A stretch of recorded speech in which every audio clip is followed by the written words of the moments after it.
we're going to go over measures of center, and I'm going to do this very quickly because you guys actually learned this in 6th grade. I know you did.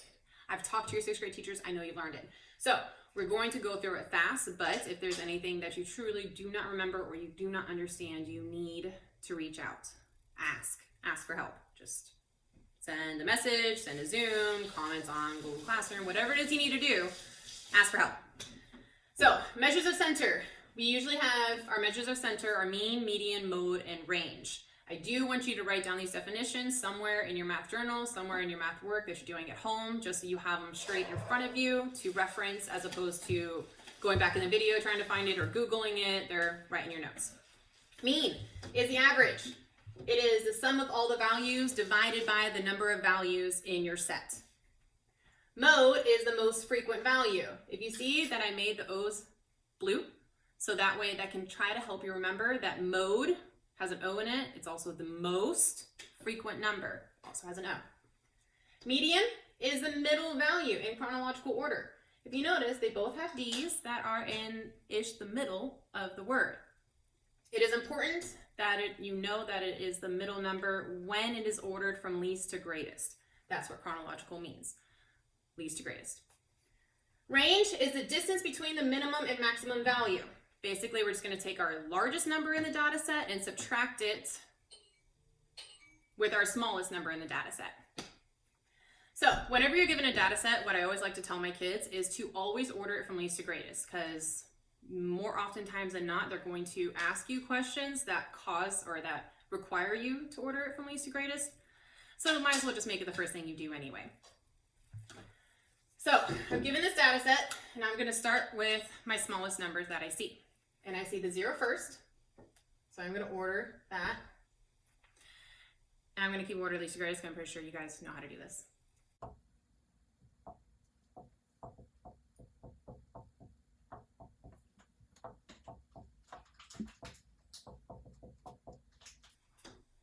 Okay, if you guys notice, I was crossing them off as I was reordering them. That just kind of helps me realize I'm not forgetting a number. I make sure I have all of them included in my data set. It just kind of helps keep things organized. So,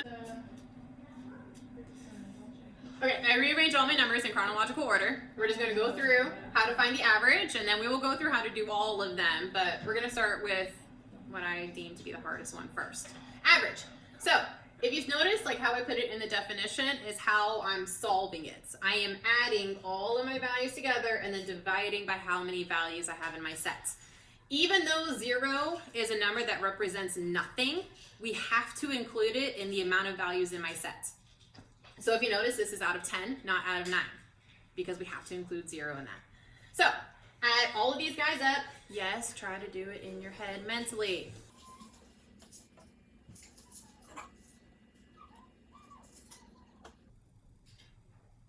What'd you get? 22.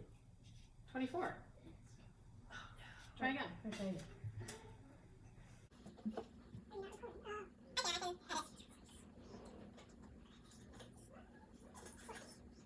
24.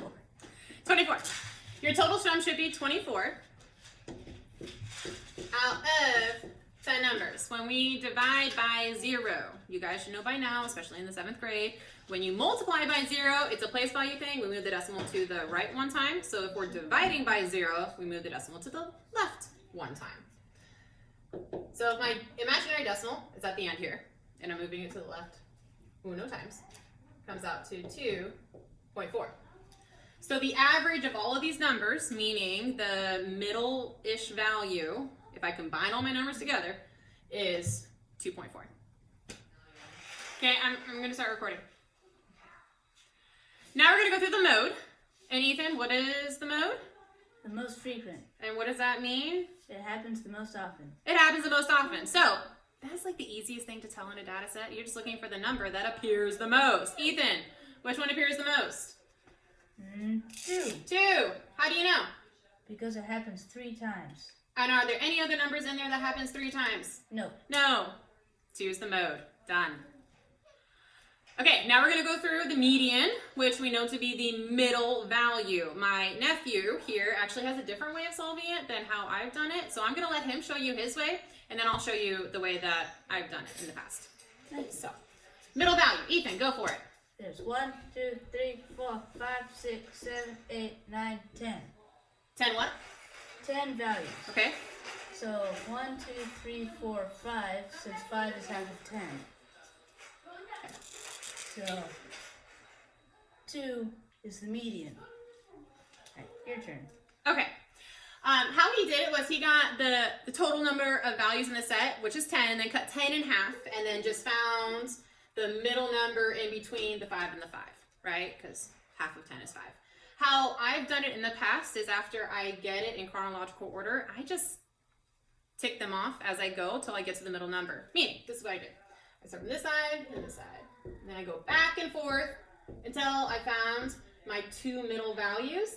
And if there are 2 in the middle, you need to take the average of those numbers or find the direct half in between the 2 numbers. Meaning, if it's 2 and 2, you know your median is going to be 2. But if it was 2 and 3, since they're 2 different numbers, you would find the halfway point between the 2 and 3, which would be 2.5. But yes, in this case, our median is 2. Thank you, Ethan. Awesome job. You're welcome. Okay, lastly, we'll go over the range. And you guys should know by now that the range is going to always be the distance between 2 numbers, which means it can never be negative.